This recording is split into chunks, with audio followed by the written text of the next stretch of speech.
दोस्तों नमस्कार। देश भर के रिटायर्ड सरकारी कर्मचारियों के लिए बड़ी खबर है। केंद्र सरकार ने वित्त विधेयक 2025 के तहत central civil services pension validation bill pass किया है और इसके बाद रिटायर्ड कर्मचारियों में रोष है। उनको ये लग रहा है कि कहीं न कहीं जो 8वां वेतन आयोग है उसका उनको लाभ नहीं मिलेगा और इसको लेकर देश भर के जो रिटायर्ड कर्मचारियों के संगठन हैं उन्होंने 25 मई को आंदोलन का ऐलान कर दिया है। तो जो बिल पास किया है इसके बारे में आज समझेंगे और बात करने के लिए आज हमारे साथ खास मेहमान हैं वरिष्ठ अर्थशास्त्री प्रोफेसर ओपी गुप्ता जी।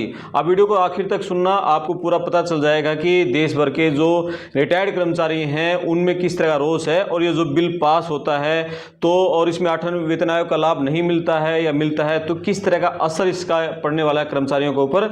आप वीडियो को पूरा सुने, बात करते हैं। जी नमस्ते सर। नमस्कार जी बताओ सर, इसके विस्तार के से बड़ा मतलब किसी को पता ही नहीं है अभी तक, बहुत ज़्यादा लोगों को, और जो पेंशनर को लेकर ये वित्त विधेयक में पास हुआ है बिल 25 मार्च जी 2025 को संसद ने वित्त विधेयक के रूप में जी के हिस्से के रूप में सिविल सर्विसेज पेंशन विधेयक जी उसको पास किया है। और उस विधेयक में है क्या जी कि जो पेंशनर्स की पेंशन की देनदारी है उसको वैलिडेट किया है जी कंसोलिडेटेड फंड ऑफ इंडिया से। भी ये खर्चा जो है जो कंसोलिडेटेड फंड ऑफ इंडिया से होता है उसके बारे में कुछ निर्णय लिए हैं, वो बिल पास हुआ है। उसमें जो सबसे बड़ा और ये जो निर्णय लिए हैं वो निर्णय है कि भाई पेंशन रूल्स में परिवर्तन किया जाएगा जी। और पेंशन रूल्स में परिवर्तन किया जाएगा, वो परिवर्तन वेतन आयोग में होने के द्वारा दी जाने वाली रिकमेंडेशंस के संदर्भ में किया जाएगा। इसके बारे में थोड़ा सोचने की जरूरत है सभी पेंशनर्स को, चाहे वो किसी भी कैटेगरी में आते हो, वो चाहे एनपीएस में आते हो, चाहे ओपीएस में आते हो, चाहे वो यूपीएस में आते हैं। यूपीएस और एनपीएस का ही हिस्सा है, यूपीएस एक अलग नहीं है, एनपीएस का ही हिस्सा है जी। तो आप ये मान के चलो। तो इसमें जो बात की गई है वो बात ये की गई है कि जो 8th पे कमीशन आएगा जी, उस 8th पे कमीशन में सिर्फ और सिर्फ जो वर्किंग एम्प्लॉइज होंगे उस डेट को, जिस डेट से लागू होगा, उनके लाभों का, उनकी रिकमेंडेशंस का फायदा सिर्फ उन्हीं एम्प्लॉइज को मिलेगा, पेंशनर्स को नहीं मिलेगा। अच्छा, पेंशनर्स को कोई बेनिफिट नहीं मिलेगा। ये तो बहुत बड़ा झटका है पूरे देश भर के इतने लाखों पेंशनर को। निश्चित रूप से झटका है ये। और इसीलिए मैं थोड़ा सा इतिहास आपको बता देता हूँ जी। होता क्या है, जब भी कोई पे कमीशन अपनी रिकमेंडेशंस देता है इस देश में जितने भी पेंशनर्स हैं उनकी पेंशन भी उसी अनुरूप में बढ़ती है जी। लेकिन इसके बाद क्या होगा कि आपकी पेंशन नहीं बढ़ेगी, सिर्फ डियरनेस रिलीफ यानी महंगाई भत्ता जो आपको बढ़ता रहेगा वो बढ़ता रहेगा, बाकी इस तरह की कम हो जाएंगे, पेंशन नहीं बढ़ेगी। वो जो स्टार्टिंग में एक बार जो जब आप रिटायर हुए उस वक्त जो हो गई वही आपकी पेंशन, बेसिक पेंशन आपकी वही चलेगी जी। मतलब ये अंदेशा है इसका जी। दूसरा इसमें क्या किया है कि इसमें गवर्नमेंट ने अपने आप को अथॉराइज कर लिया कि वो अलग अलग वर्गों में, अलग अलग कैटेगरीज में पेंशनर्स में भेद कर सकती है। यानी किसी को कम किसी को ज़्यादा जी, या कैटेगरी वाइज बना के कि जिनकी सर्विस इतनी होगी उनको 50%, जिनकी सर्विस उससे कम हुई है तो उनको इतने %, इस तरह से विभेद कर सकती है। या फिर इस तरह कर सकती है क्लास 1, क्लास 2, क्लास 3 किसी भी वो ले सकती है। तो ये इसमें चीज़ है जी। अब तक नहीं है इस तरह का ये नहीं। अभी मैं इसके बारे में भी आपको इतिहास थोड़ा बताता हूँ। 1982 में सुप्रीम कोर्ट का एक डिसीजन आया जी।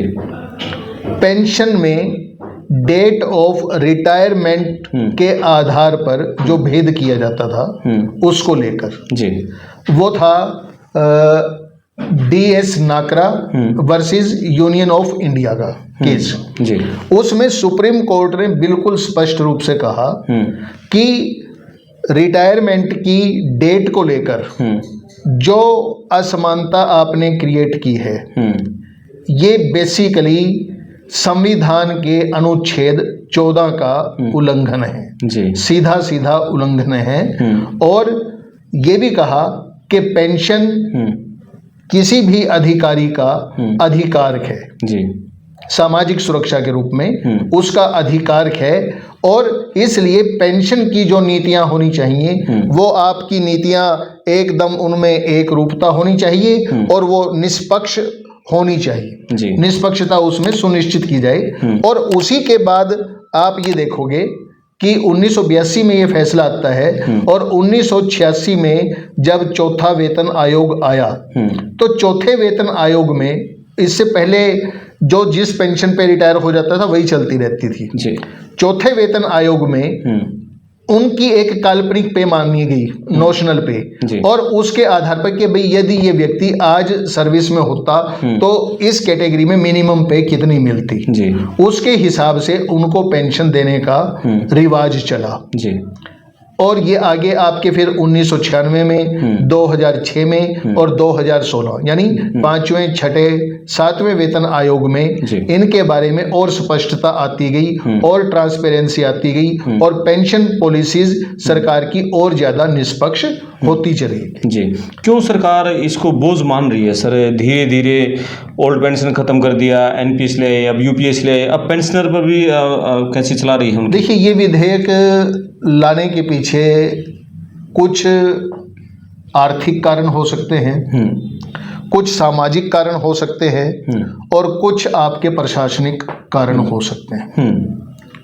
एक तो सबसे बड़ा कारण मैं जो समझ पा रहा हूं कि ओपीएस और एनपीएस की जो कंट्रोवर्सी देश में क्रिएट हो गई कि एनपीएस वाले ये समझ रहे हैं कि ओपीएस वाले तो मजे ले रहे हैं, उनको बिना संघर्ष किए सब कुछ मिल गया, अब उनकी कटौती आएगी तो शायद खुश होंगे, लेकिन नहीं होना चाहिए क्योंकि अगला जो वेतन आयोग आएगा उस वेतन आयोग में एनपीएस और यूपीएस वालों के साथ भी यही होना है। ओके। जो पुरानों के साथ इसमें होगा वो अगले में सबके साथ होगा जो इस 10 साल के दौरान रिटायर होंगे। तो एक तो मैं ये समझता हूँ, दूसरा बड़ा कारण मैं ये समझता हूँ कि सरकार में पेंशनर्स की संख्या ज्यादा हो गई टाइम के साथ साथ, और पेंशनर्स की संख्या ज्यादा हो गई तो वित्तीय देनदारी भी बढ़ गई। अब वित्तीय देनदारी बढ़ गई तो भविष्य में वो देनदारी किस प्रकार से सुनिश्चित हो कि ये दी जाती रहे जी। एक तो ये कारण हो सकता है। दूसरा कारण कि कंसोलिडेटेड फंड से जब भी कोई खर्चा करना होता है तो बजट में संतुलन बनाने की जरूरत होती है जी। ये वैसे पक्ष में है कि भाई हमारे बजट में ध्यान रखा जाएगा, ये रखा जाएगा, लेकिन मेन जो प्रॉब्लम आएगी, मेन प्रॉब्लम ये आएगी कि ये तो हमने पहले भी डिस्कस किया था कि पेंशन जो है सामाजिक सुरक्षा के अंतर्गत आती है। बिल्कुल। देखने में हमें ये लगता है कि सरकार सामाजिक सुरक्षा के प्रति प्रतिबद्ध है। बिल्कुल। प्रथम दृष्टि देखने में आपको ऐसा लगेगा जी, लेकिन वास्तविकता जब हम ये कहेंगे कि जैसे अभी आप देखेंगे जो पुराने पेंशनर्स हैं 80 साल के जब होते हैं तब उनकी पेंशन बढ़कर 20% पेंशन बढ़ जाती है जी। और यदि कोई पेंशनर 100 साल का जीवित होता है तो उसकी पेंशन 100% तक पहुंच जाती है जी। लेकिन ये विधेयक आने के बाद मुझे ऐसा अंदेशा है कि जो व्यक्ति जहां पर रिटायर होगा उसकी पेंशन नहीं बढ़ेगी। नहीं बढ़ेगी। और जबकि 2 दिन पहले हमने अखबार में खबर पढ़ी और संसद में विधेयक पास हुआ है कि जो सांसद हैं उनकी सैलरी भी इंक्रीज की गई है और उनकी पेंशन भी इंक्रीज हुई है। देखो, समय के साथ होनी चाहिए। मैं इसके विरोध में, लेकिन आम आदमी कर्मचारियों को भी उसी हिसाब से नहीं, मैं इसके विरोध में नहीं हूँ कि समय के हिसाब से उनकी इंक्रीज हो और हम ये सोचें कि ये जैसे भाई मेज थपथपा के अपनी जितनी मर्जी बढ़ा लेते हैं, कोई बात नहीं, लेकिन कर्मचारियों को और जनता को भी वो सुविधाएं देते हुए आनाकानी ना करें। बिल्कुल, आनाकानी ना करें। जनता के लिए भी मेज थपथपाएं ना, जनता के लिए भी मेज थपथपाएं, इस देश की समृद्धि के लिए भी मेज थपथपाएं और ऐसे कार्य करें जिससे देश समृद्ध हो। बिल्कुल, लोगों को सुविधाएं मिले, लोगों को परजीवी ना बनाएं, लोगों को सुविधाएं देकर लोगों को सक्षम बनाकर स्वाभिमान से जीवन जीने के लिए प्रेरित करें। आम कोई कर्मचारी होता है, यदि उस पर कोई क्रिमिनल केस हो जाता है तुरंत वो सस्पेंड हो जाता है, टर्मिनेट कर दिया जाता है। और हमारे आंकड़े आते हैं कि जो संसद में बैठे हुए हैं कितने लोगों के ऊपर कितने क्राइम के मर्डर कितने केस होते हैं, तो उनको भी इसी तरह से जनता, जैसे जनता के आप कर रहे हो एक्शन, उसी तरह से उन पर भी तो एक्शन होना चाहिए ना, बराबर लेना चाहिए सबको। नहीं, वैसे तो वो भी पब्लिक सर्वेंट हैं। हाँ, वही तो, वो भी पब्लिक सर्वेंट हैं, बट उन्होंने अपने लिए सेफ्टी गार्ड्स बनाए हुए हैं। बिल्कुल, सेफ्टी गार्ड्स बनाए हुए हैं। जी, तो इसका सर क्या प्रभाव, इसका नेगेटिव पॉजिटिव का, और एक बहुत बड़ी डिमांड पेंशन की रहती है, कम्यूटेशन की रहती है, वो नहीं 80 साल पे लागू होता है जैसे 40%। इसमें देखिए आपको क्या है जो प्रभाव पड़ेंगे, हर चीज को हम नेगेटिव कहें तो थोड़ा ठीक सा नहीं है जी। एक तो वित्तीय सुरक्षा हो जाएगी पेंशनर्स की, मैं ये मानता हूँ कि भाई कम मिलेगी ज़्यादा मिलेगी, लेकिन आपकी फाइनेंशियल स्टेबिलिटी बढ़ेगी, आप ये मान के चलो। अभी नियम बनने हैं, पेंशन से रिलेटेड नियमों में क्या बदलाव आएगा, और जब भी समय के साथ साथ नियम बदलते हैं तो उनका सरलीकरण होता है, और सरलीकरण होगा तो निश्चित तौर से हर व्यक्ति अपने लाभ उसको जो मिलने हैं उनके बारे में जागरूक होने में सहायता मिलेगी, ऐसा मैं मानता हूँ जी। फिर मैं ये भी मानता हूँ कि वैसे भी स्टेबिलिटी आएगी सामाजिक सुरक्षा की दृष्टि से एक एम्प्लॉय के जीवन में जी। लेकिन ये तो हुए इसके पॉजिटिव, कुछ नेगेटिव भी होंगे। अब नेगेटिव जैसे मैंने आपको बताया कि पेंशन नहीं बढ़ेगी, ये हो सकता है, बिल्कुल अंदेशा है अभी, क्योंकि अगर ऐसे अंदेशे ना होते तो ये बिल लाने की जरूरत ही नहीं थी। बिल्कुल, बिल लाने की जरूरत ही नहीं थी। फिर दूसरी जो कंट्रोवर्सी क्रिएट हो रही है, ओपीएस, एनपीएस और यूपीएस के बीच में जो विवाद चल रहा है, उस विवाद को दबाने के लिए भी हो सकता है ये बिल लाया गया हो जी। ठीक है जी। फिर उसका हिस्सा हो सकता है, ये गवर्नमेंट की प्लानिंग का हिस्सा हो सकता है जी। फिर जो नकारात्मक प्रभाव है उसमें एक ये हो सकता है कि एक ही कैटेगरी में काम करने वाले पेंशन भोगियों की, पेंशनर्स की पेंशन में असमानता हो सकती है जी। कि जैसे मान लीजिए, इसका एक और ज़्यादा नेगेटिव एस्पेक्ट जो मैं कंसीव कर रहा हूँ, हो सकता है कि ऐसा ना हो, और मैं भगवान से दुआ करता हूँ कि ऐसा हो भी ना जी। लेकिन क्योंकि जब इंटेंशन अच्छी भी हो, लेकिन आपके जो काम है ना वो भी अच्छे होने चाहिए। बिल्कुल, तभी अच्छी इंटेंशन का फायदा जनता को मिल पाता है। तो मैं ये मानता हूँ कि जैसे गवर्नमेंट ने ये किया हुआ है कि 25 साल की सर्विस तक, जिसकी 25 साल की क्वालिफाइंग सर्विस हो गई, उसको पेंशन का पूरा बेनिफिट मिलता है। एक आदमी सर्विस करता है 35 साल, 33 साल, 37 साल, तो मे बी पॉसिबल कि हम इसको वित्तीय देनदारी बोझ मान रहे हैं, हम एक ऐसा कानून ले आए जो हमारी कल्पना से बाहर है। मैं आपको बता रहा हूं कि 25 साल जैसे ही एम्प्लॉय के हों, उसकी पेंशन उस दिन उस बेसिक पे के ऊपर डिसाइड कर दी जाए जी, कि आपकी पेंशन चाहे 35 साल रिटायर होने के बाद मिलेगी, आपने सर्विस करनी है करो, नहीं करनी है तो आप मत करो, लेकिन आपकी पेंशन 25 साल की क्वालिफाइंग सर्विस 50% जो आपकी 25 साल के बाद आपकी बेसिक में पे है, उसके हिसाब से आपकी पेंशन डिसाइड हो। जी, बहुत बड़ा नुकसान तो है।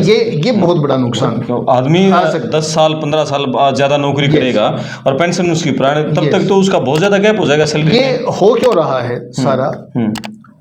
ये सारा इसलिए हो रहा है कि जो वर्ल्ड वाइड है ना, वर्ल्ड वाइड जितने डेवलप्ड नेशंस के, वो डेवलप्ड नेशंस पेंशन फंड्स को प्रमोट कर रहे हैं कि गवर्नमेंट एक्सचेकर के ऊपर खर्चा कम पड़े, लोग अपने भविष्य की अपने आप ही तैयारी करें।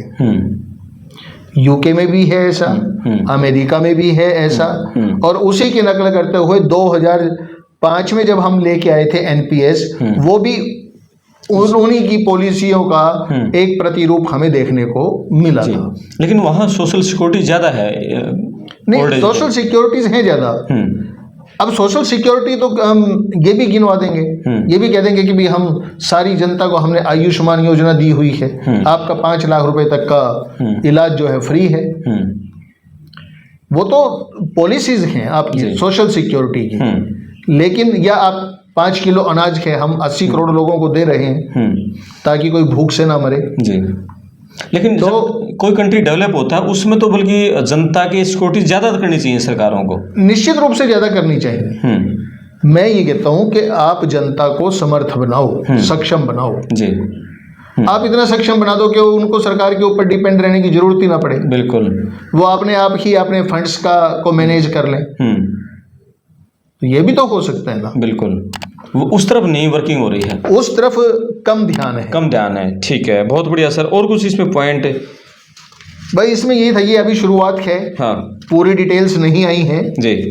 तो मैंने उचित समझा कि जो कुछ मैं समझ रहा हूँ, हाँ, ऐसा है या नहीं है जी। और दर्शकों से भी मैं इस बारे में कमेंट करने को कहूंगा बिल्कुल कि आपके क्या विचार है क्या नहीं, ताकि हम एक दूसरे से समझकर इसको अगले वीडियो में और ज्यादा बिल्कुल समझ सकें। और 8वें पे कमीशन को लेकर भी कोई अपडेट है अभी?